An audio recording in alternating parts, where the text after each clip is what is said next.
Buenos días, ¿cómo les va? Muy bien, muy bien. Bien.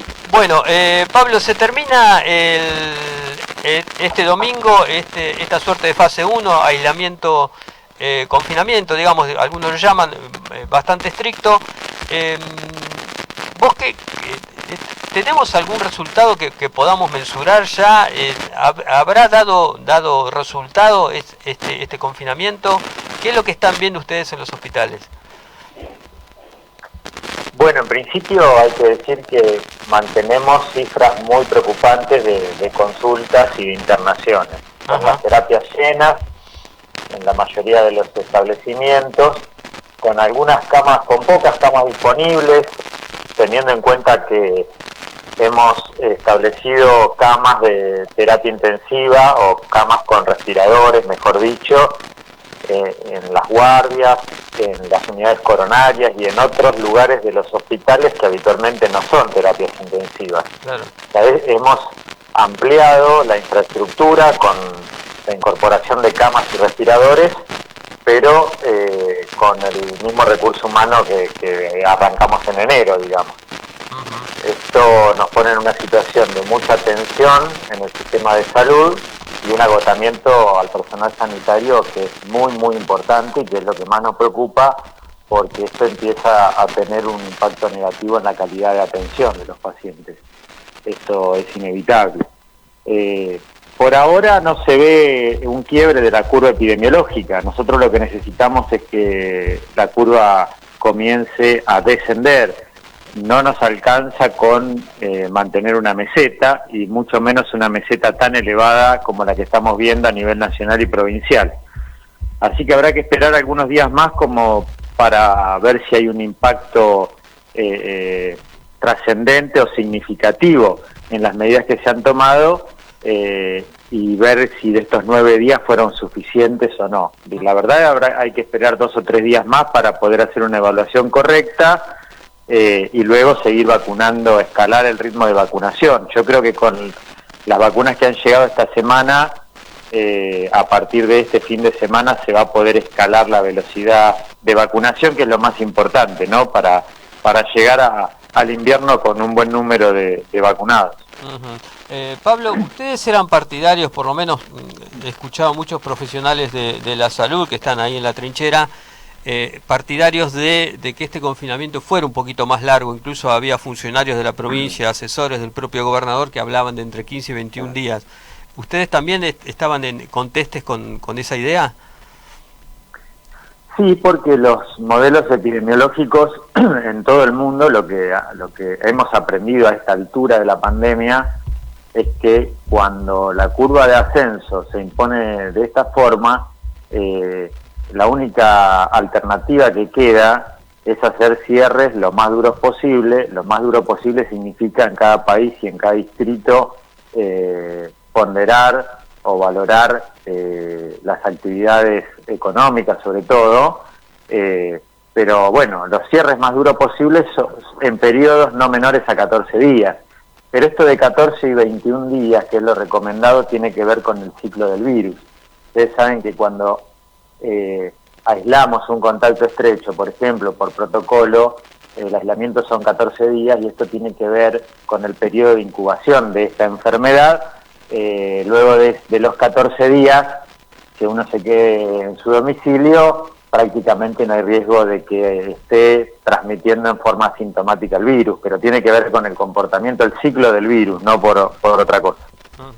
Una pregunta, las nuevas cepas que se han detectado, la de Manaus y en menor medida la inglesa, de alguna manera tienen un ciclo distinto, son más intensas, y actúan de una manera distinta que las más tradicionales. Eso por un lado. Y por otro lado, ¿le parece que fueron adecuados los cierres, o el movimiento que se ve en las calles es demasiado importante con relación a lo que debería haber sucedido para que efectivamente tengan efecto la medida?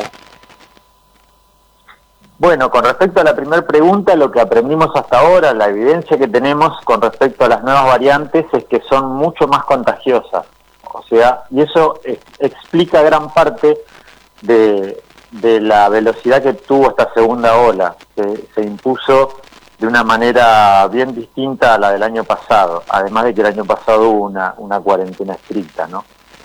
Pero sabemos que tienen un poder de contagiosidad superior, 9 veces superior en el caso de la Manaos. Lo que no está comprobado y no hay evidencia para afirmarlo es en relación a la letalidad. Digamos, todavía no hay evidencia de que fuera más letal. Dicho sea de paso, la letalidad de las últimas semanas en la provincia son un dato positivo en el sentido de que ha descendido la tasa de letalidad de los pacientes infectados, que está entre 1 y 1,5%, y el año pasado estaba en 3,5%. Después, con respecto a las medidas, nosotros vemos se ve en la calle una circulación importante todavía de personas. Esto tiene que ver con la parcialidad de las medidas restrictivas que se tomaron, y una flexibilidad de los controles de la circulación. Quizás habría que ajustar un poco tanto los controles como la evaluación de las actividades que pudieran cerrarse y aún no se han cerrado.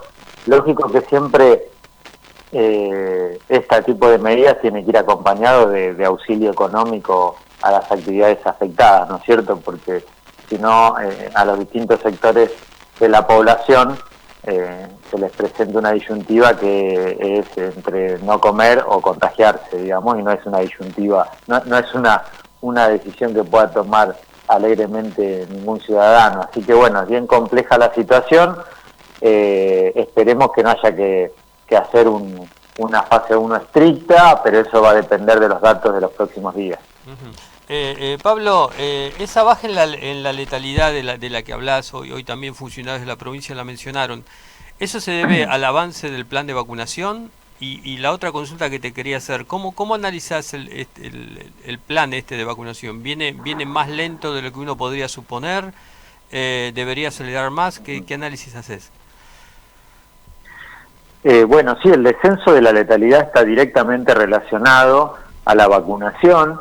Este virus tiene una mortalidad elevada en las personas mayores. A medida que avanzamos en edad, aumenta la posibilidad de desarrollar un cuadro grave y de morir de esta enfermedad. Y la verdad es que hoy, mayores de 70 años, hay un porcentaje muy alto ya cubierto al menos con una dosis, mayores de 60 también, y esto impacta en lo que esperábamos, en lo que buscábamos, que tiene que ver con disminuir la mortalidad y la letalidad del virus. También esto se refleja en que ha descendido el promedio de edad de los pacientes que están hoy en terapia intensiva. Hay un promedio entre 50 y 53 años de los pacientes internados. Estamos viendo pacientes muy jóvenes. ¿Por qué? Porque el virus está circulando en el grupo etario, que es el que más circula, que es el que tiene que ir a trabajar. Entonces, además circula muchísimo, por eso vemos cifras todavía muy elevadas. El plan de vacunación tomó un nuevo impulso la última semana. Si no me equivoco, los últimos 7 días acumuló 1 millón de vacunados, de personas inmunizadas. Es una velocidad distinta a la que veníamos trayendo. Si se mantiene un ritmo de esta velocidad, cambia el panorama hacia adelante, ¿no? Quizás antes de que se anuncie y se concrete en la llegada de estas 5 millones de dosis, y creo que hay 2 millones y medio de dosis más que llegan el lunes, cambian bastante el panorama para el próximo trimestre.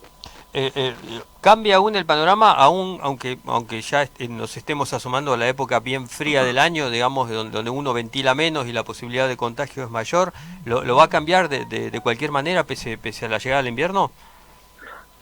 Sí, lo cambia porque podemos mantener un escenario de una elevada cantidad de casos diarios, pero de menos internaciones y menos muertes, que es lo que realmente importa, ¿no es cierto? Claro. Nosotros lo que tenemos que buscar rápidamente es descomprimir las terapias intensivas y bajar el número diario de fallecimientos. La verdad es que estamos en la Argentina y en todos los países del mundo hemos vivido desde hace 1 año y medio una situación que es realmente dramática. O sea, ver todos los días cifras de fallecidos que superan los 400 personas por día, es una situación que es dramática. En ese sentido sí va a cambiar el escenario si mantenemos este ritmo de vacunación, va a depender de eso. Pablo, no quería despedirte sin antes preguntarte por el recurso humano. Vos un poco lo mencionaste en el inicio de la charla, pero es como que siempre falta ese recurso humano, ¿no? Y SICOP ha sido una de las banderas, más allá del reclamo salarial, siempre ha planteado el tema del recurso humano en los hospitales y la necesidad de reforzarlo. ¿Cómo están hoy y cuál es el planteo que están haciendo al gobierno? Bueno, hoy hay un agotamiento, como les decía, tremendo por la sobrecarga laboral, que nunca tuvimos una sobrecarga laboral. Siempre se trabajó mucho en el sistema público, sobre todo en las guardias, en las terapias, en las salas de internación, pero la pandemia ha impuesto una sobrecarga inédita, además con medidas extraordinarias como la declaración de la emergencia sanitaria, que entre otras cosas suspende nuestras vacaciones desde marzo del año pasado. Hemos negociado algunos paquetes de días de descanso en las paritarias. Hemos negociado el año pasado el ingreso de más de 1.000 residentes a los planteles, pero esta segunda ola no nos alcanza para poder funcionar adecuadamente, atender adecuadamente a la población, poder operativizar toda la infraestructura que ha crecido en la provincia de Buenos Aires. Para eso hacen falta nombramientos, y eso es hablar de recursos económicos. Por eso nuestro planteo a la provincia es prestarle especial atención en lo que queda de la pandemia al recurso humano, porque es el cuello de botella que estamos teniendo, y eso significa salarios, nombramientos, fundamentalmente. Yo tengo una pregunta desde el punto de vista estrictamente gremial. ¿Por qué SICOP no adoptó una postura más severa con respecto al manejo, digamos, comunicacional y demás que se tiene respecto a la pandemia? Es decir, ¿por qué no salió, por ejemplo, un comunicado o alguna pronunciamiento más firme del gremio respecto a algunas posturas que se ven a diario con respecto a los sectores anticuarentena y demás? No hubo un pronunciamiento. ¿Por qué no lo hubo?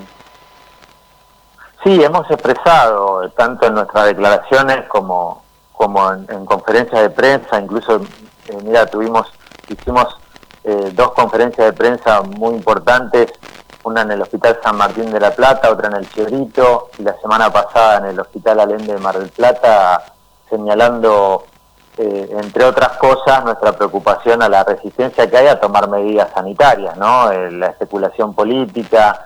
En este punto, ya que lo mencionás, ahí parecería correcto que establecer alguna especie de ley de cuidados que establezca un semáforo sanitario o un semáforo epidemiológico con un criterio sanitario, porque si no, la población queda a merced un poco de las negociaciones entre los distritos y entre oficialismo y oposición con respecto a los decretos de necesidad y de urgencia. Ha sido muy repudiado por nosotros y por toda la comunidad científica las expresiones antivacunas y las resistencias a cualquier situación, a cualquier medida sanitaria. Uno puede entender que atrás de eso hay especulación política, pero cuando hablamos de la vida de las personas, nosotros creemos que hay que despojarse de la política, del sesgo político y poner el criterio sanitario, ¿no? Uh-huh. Pablo, te agradecemos muchísimo el contacto, y te vamos a andar seguramente llamando más adelante. Te mandamos un abrazo y muchas gracias. Bueno, muy bien, gracias a ustedes y que terminen bien el viernes. Hasta luego. Muchas gracias. Igualmente. Bueno, pasó Pablo Maciel, titular de SICOP, el gremio que